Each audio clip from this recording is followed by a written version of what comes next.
12 жасқа толған балаларға арналған.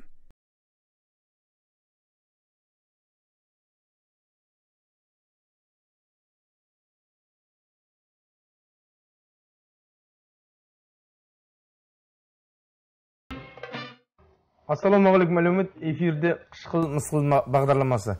Бүгін бізде қонақта әнші Сұңғат Баймұратұлы. Қош келдің. Рахмет. Енді осы Қышқыл-мысқыл бағдарламасын көретін қалың көрерменге бәріне ассалаумағалейкум. Барша Маңғыстау жұртына. Осы бағдарламаға осы Маңғыстаудың жастардың ішінен шақырып отқан Нұрлан ағама көп рахмет. Жастардың ішінен бастап әзіл айтатын деп.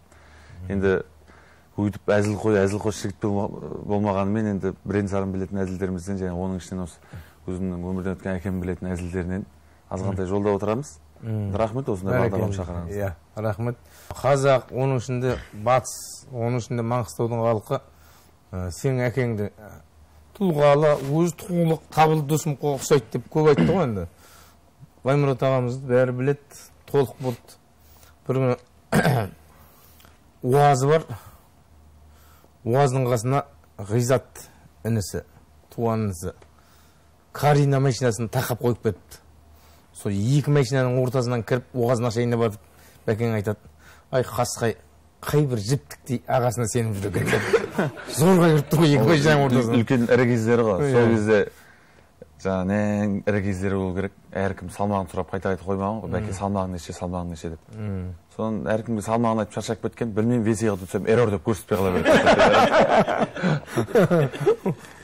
Иә, ол ана кім жаңа Айсұлу жеңгейдің 30 жасы, сосын Сұңқардың 1 жасы деп 2008 жылы той жасады. Сол жеңгеймен сенің Сұңқардың суреті бар. Бәкеңнің өзінің суреті жоқ. Сосын не бір құрдастар бар, не бір айтқырлар бар. Бәке, өзің суретің қайда, мана шақыру ретке сыймайтын болғасын, түспеген емессің бе дейді ғой. Толықтығым меңзеп. Бәкең айтады, актив құсап, тырналасаң арғы бетінен нән суретім шығады деп. Сол әрі кездерінің бірінде қай жылдар кейін Турцияға кетті. Киім алу керек, бір кездер Турцияға кетіп болды ғой. Турцияға аэропортқа барады, Ақтаудың аэропортынан өтеді, Алматының аэропортынан өтетін кезде енді шетелге шығатын кезде қарайған сәт тексереді ғой, анадан өтетін. Ол кезде 150 килоге аэропортта жүрген кезде. Тек тегерде бүйтеді да, көрінген жерге отыра қалады дейді. Азғандай Лениннің затын баклажка құйып алған. Оны билеп ұрады, арқасына қыстырып қояды арасында. Біреу бірдеңе десе арқасынан шығарады да, жайлап су ішкен ұқсатып, жайлап шалды әлі тегіз отырады. Сөйтіп аэропорттан бәрі ана кезде ботинкиң шешеді, бір жеріне ремень шешеді, діңкесі құрған ғой шалды.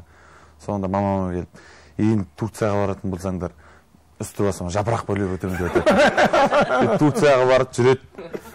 Турцияда жаңағы азғантай жылқы сатқан, басетке долларды үйіп алған. Кейін қарайтын кезде мамам мен нағашы апам кетеді ғой. Долларды беріп жібереді да, жаңағы салқын неден ауырып отырады.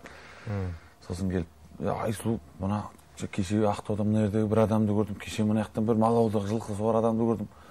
Мұнаның бәріне істеп жүрсе, бәрі сен сияқты киім алып жүрген адамдар. Олардың размері Ақтауда толып тұрған жоқ қой. Сөйтіп жаңағы Ақтауға келеді. Ақтауда өзінің ынтымақта жалғыз бір бутигі бар. Великандардың киімін алатын. Оны енді көбісі біледі. Мен постоянно кішкентайым қасына еріп жүрмін. Великандардың киімін алады. Сосын бір кезде бір шалбар алуға барады, тойдың шалбары келді деп. Новый поступление келді деп. Барып, қарындасым мына бір көк шалбарды берші, менің размерім. Менікі ең үлкені ғой, білесің ғой дейді. Мә, аға сіздің ең үлкенді өтіп қалды, содан кейінгі размері қалды дейді ғой. Олардың 5XL, 6XL ғой. Одан кейінгісі қалды дейді ғой. Мә, мұнау маған болмайды ғой дейді. Енді жаңа ғана 1 сағат бұрын 1 кісі келіп алып кетті деп. Бауыржан сатып алды деген айлық түскен болды.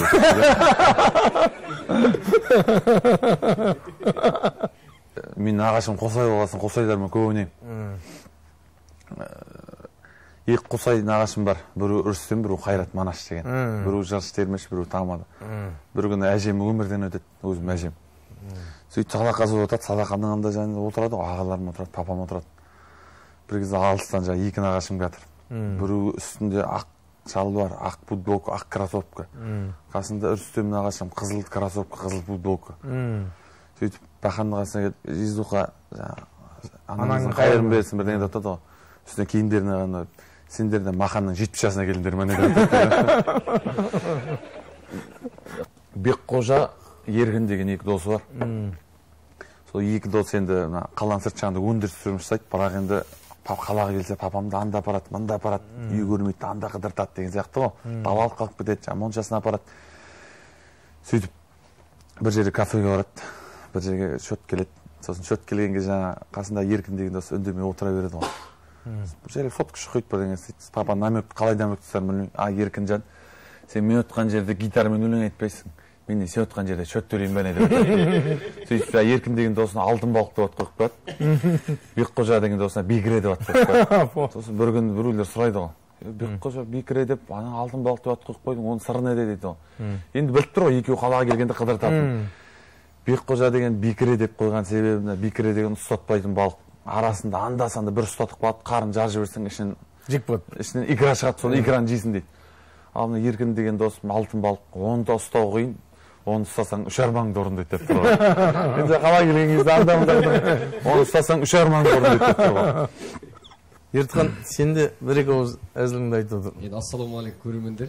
Осы қышқыл-мысқыл деген бағдарламаның тұрақты көрермені ретінде осы енді бүгінгі тақырып Баймұрат Жолдасбаев деген ағамыз туралы ғой.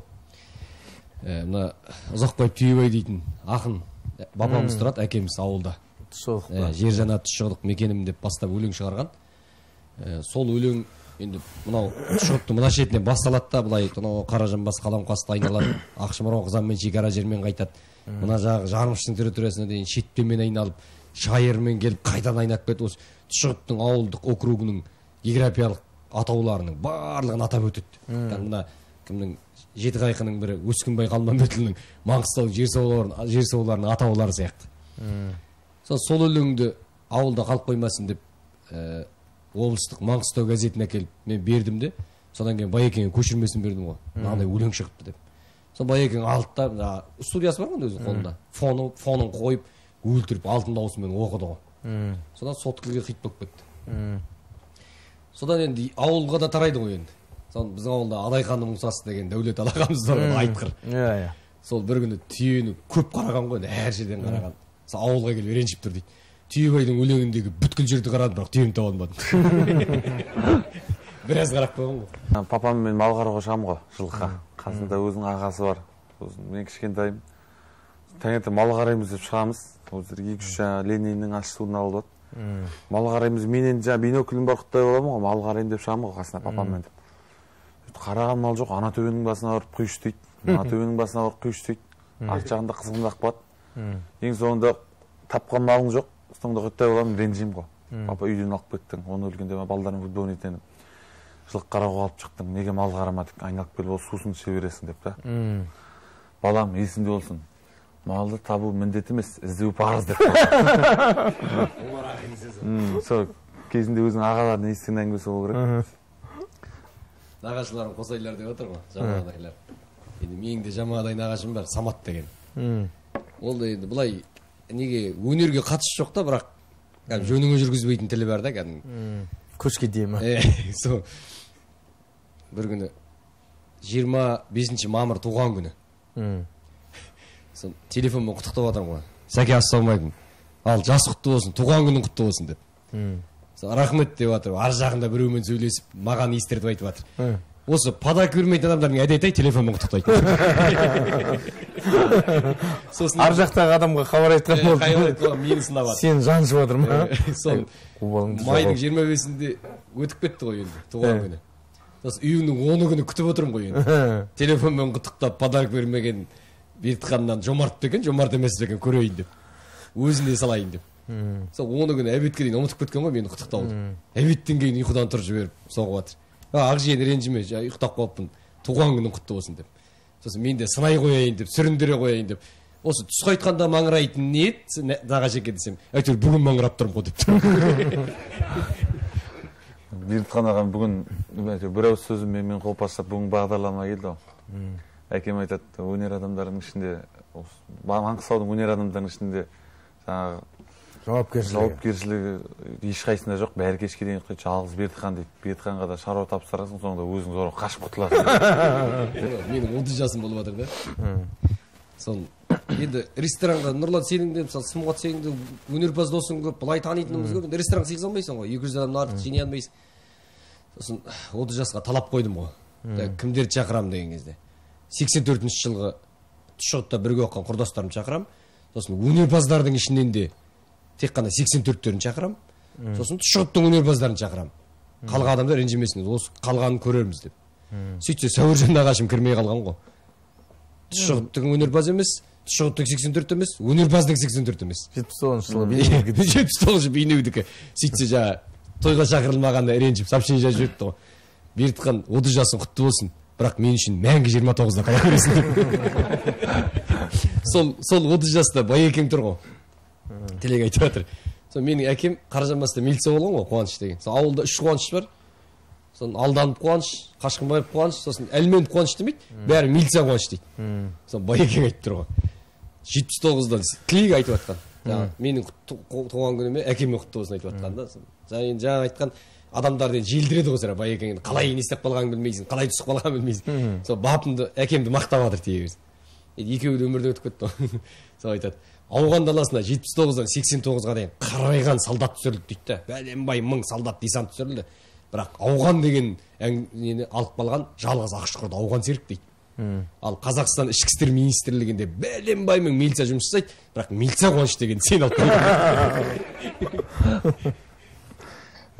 Мәлік деген досым бар қасымда. Бәрі таниды.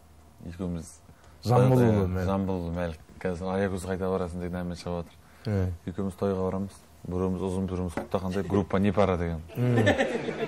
Сөйтіп бір күн не керек, Мәлік кішкене жаңа шипаңдауға кішкене маған қарай, мен серьезнділау. Кішкене шалдың қатты несін көріп қойған, бір отырыстарға барамыз қыздар болдан арасында. Мәлік жыбырлап жүрмейді, арасында жаңа қыздармен қосылып мұндай сырадан шығып барады. Қызғындақ болады, одан Сұңғатжан үй жаққа барсам папам ұрсады, сіз үй жаққа қонамын дейді Ақшұқырға. Болды Мәлік үй жаққа қалып кетемін, таңның кезі Мәлік өзі кішкентай шайнақ тез қайнайды деген бар ғой. Бала қызғындақ болған, таңертең жатқанда шөлдек болса керек, қолына жаңа донердің кепирін алып алады да, трубка бар ғой, шиесін бет бұрып, несін кепирін ішіп кетады ғой. Қабағын лақтырады, шиесін аузын қыстап алған үйге кіреді. Мен папам ол кезде азғандай сырқаттанып жатқан кезде астында жатады кірген жерде, диванда. Таңның кезі ұйықтамайды ғой. Мен келемін де жайлап екінші жағы көтеріліп кетемін. Арт жағында Мәлік жаңа позден жәжіген емін кеткен адам. Менен кейін 2-3 минуттан кейін жатады. Папам айтады, Сұңғат кіріп кетті, байқап тұрмын, оны Сұңғат енді ондайға көп жоқ адам, тек жүгіріп мыңмен кіріп кетті дейді. Одан кейін Мәлік деген адам мальчуган деп клешка қойып қойды Мәлікке.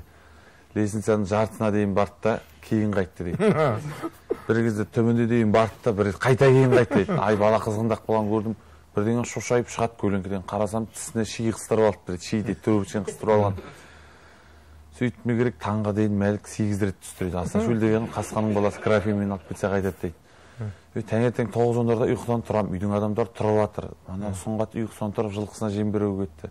Ана Мәлік күтіп отырса Мәлік жоқ дейді. Бір кезде өзім басым ауырып жатқан адам көрпем жыбырлайды дейді, былай жабырлайды. Көрпем былай жыбырлайды дейді. Мынау не болды екен, көрпемді ашсам, батя деп құшақтап, қарымды құшақтап, мана Мәлік жатыр дейді астында. Содан не керек? Қасқалдан азғантай жаңа басы ауырып жатқанын көрдім, өзімізде жас болдық дейді кезінде. Тұшығыдықта азғантай жаңа отырыстарға барып шығып қойдық дейді. Мәлікжан, Айсұлу мама кетіп қалды ар жаққа. Екеуміз менде жатқан азғантай шейхманды қарайық. Мен сен жассың, менен ұялатыныңды білемін, бірақ мен сені түсініп тұрмын деген ғой. Сөйтіп екеуі азғантай жаңа несін қарайды, Мәлікке жаңа мен сені түсінемін, менде жас болдым деп береді. Мәлік не керек, содан жаңа 10 минуттан кейін дәл тиіп қайта ұйықтап қалады ғой. Папам қарады, балақтағы биттер. Желкеге келген кезде ыстық өлтіріп, менімен жарысып ішпен келесіз. Қиттайсың да шидірге әлі ерте деп тұрған. Сөйтіп Мәлік мана қарымды құшақтап қайта ұйықтап қалған. Мальчуган деп Мәлік деген мен бауырым сөйтіп ат қойып кеткен. Енді мына Мәлік Ленин суын тұтынғанын үйіне көрсетпен деп сөңе қонады ғой. Сен оны эфирден айтып қойдың, ертең не болады? Үй уже біледі ғой. Ол кезде білмейтін еді. Беті ашылды ма? Мәлік хит жазды, авторитеті көтерілді. Ерекен Қорабай ағамның әзілі бар ғой онда. Мен папам жайлы айтқан.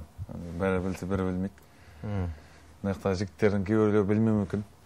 Гитарамен сахнаға шығады ғой. Біздің папам қарны бар енді 150 кило эррор деп тұрған кезі ғой.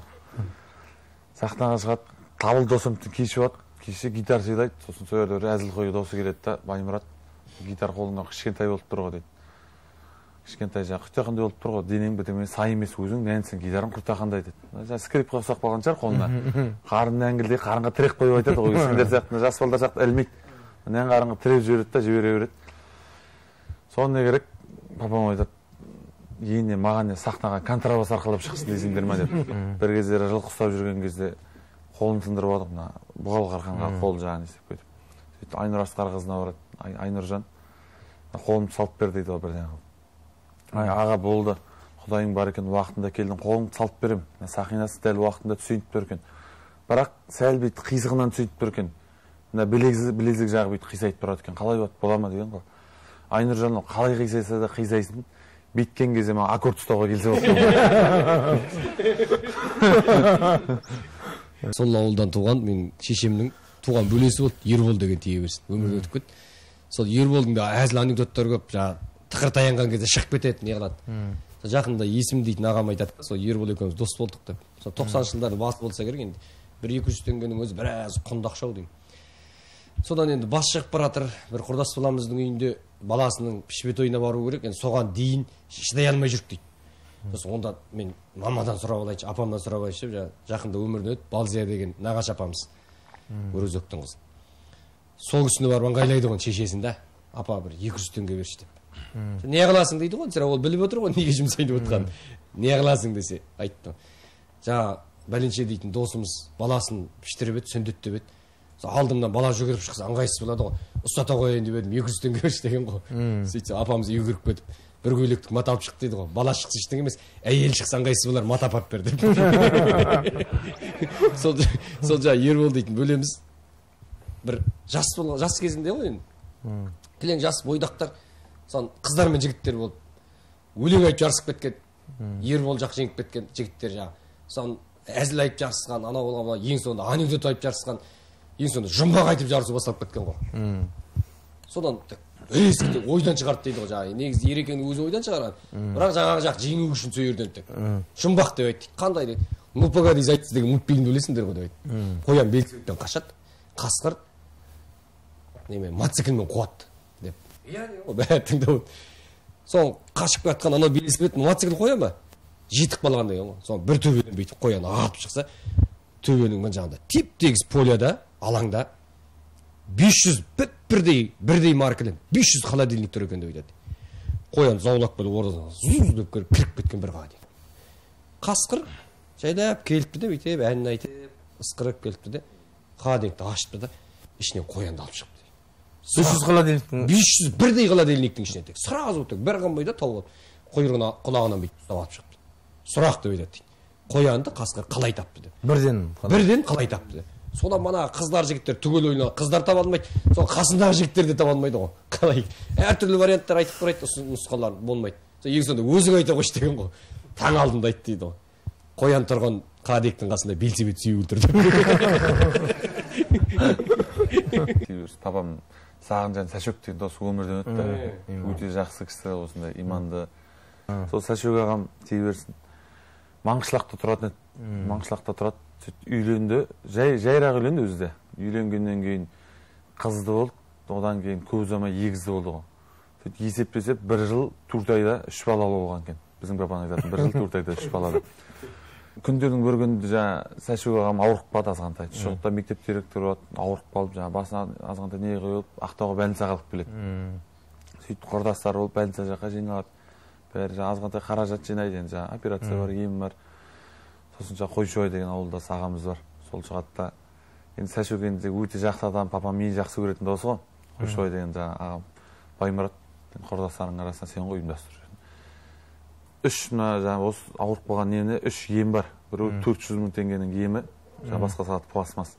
Біреу 650 мың теңгенікі средний. Біреу 1.200.000 теңгенікі ең қымбат пластмасс. Ол жақсы кәдімгі тұрып кетеді аяғына деген ғой. Қайсысын саласыңдар деген ғой. Папам тұрып. Сәшөк дұрыс жігіт қой, дұрысын салайық, 1.200.000 саламыз деді. Сөйтіп бәрі жинап 1.200.000. Ар жағын намегенде азғантай енді өтірік айтатын байдалай жігіт болса арзандауын салып жібереміз деген әңгімесі ғой. Сәшөк дұрыс жігіт қой, 1.200.000 дұрысын салайық деп. 3 қыздан туған ғой, менің шешем 1 қыздан туған, Ерболдың шешесі 1 қыз, сосын Шапағат дейтін бектеміс бөлеміз бар. Ол 1 қыздан туады. Бір үйдің 3 қызынан. Соң Шапағат дейтін бөлемізді айтқыр да. Бір жылы Шапағаттың бір құрдасы үйленіп соған күйеу жолдасы болады ғой, Шапағат бөлем. Ол кезде бойдақ Шапағат. Содан сол тойда күйеу жолдас арқаланып тұрады да айтады ғой, күйеу жолдастың атынан бір жылқы деп. Сенің үйленген тойыңа жан досым сен үшін деп. Содан өмір өтеді, бір 10 шақты жылдан кейін Шапағат күйеу жолдас үйленеді де, сол тойды мен басқарып жатырмын ғой шетпеде. Содан енді у-шу анау ел не істеп жатыр, 82-лер ең соңында ана құрдастар тілек айтуға шықты ғой. Содан жұрттың бәрі Шапағат не айтар екен деп күтіп отыр ғой, ауылда айтқыр сірә, құрдастардың арасында өткір. Сол болғаннан кейін Шапағат айтты. Ол кезде уже Шапағаттың бәлеме баласы бар, әйелі бар, үлкен бір жерде жұмыс жасай ма, сонда не кісі енді дардай. Соны шығып жіберді дейді. Мына 82-лермен қосылған взносқа қосылдым сірә, подаркім. Сосын тағы бір өзімнің жеке подаркім бар, сыйлығым бар деді ғой. Жұрттың бәрі бүйтіп күтіп қалды ғой, анау бір мекеменің басшысы болғаннан кейін бірдемен тек аударайын деп жатқан шығар деп. Соны тыңдап тұрсақ айтады. Бәленшеке деп үйленіп жатқан жігіттің атын айтып. Баяғы маған күйеу жолдас болған кезде берген жылқың бар ғой, соны өзің ала берші деп. Сөйтсе ол берілмеген жылқы екен бәрі. Жаңа кім Серік Оразбаев әнші ағамыз шылдықты ғой. Мына өнерпаздар жылқы атайды, біреулер бермей кетеді. Неше түрлі адам бар ғой, елдің алдына шығып өзіне ұпай жинайды да артынан бермей кетеді. Оны енді соңынан қуып жүрмейсің ғой. Сол Секең айтады Серік Оразбаев. Бізге атаған жылқының да қысы құрып тұратын еді ғой. Тоқтарбай Қошанай ағамыз, Тоқтарбай деген ағасы бар ғой. Бір кезде қалаға келіп, бір жерге кешке қонақтыққа баратын болып, базарға барады.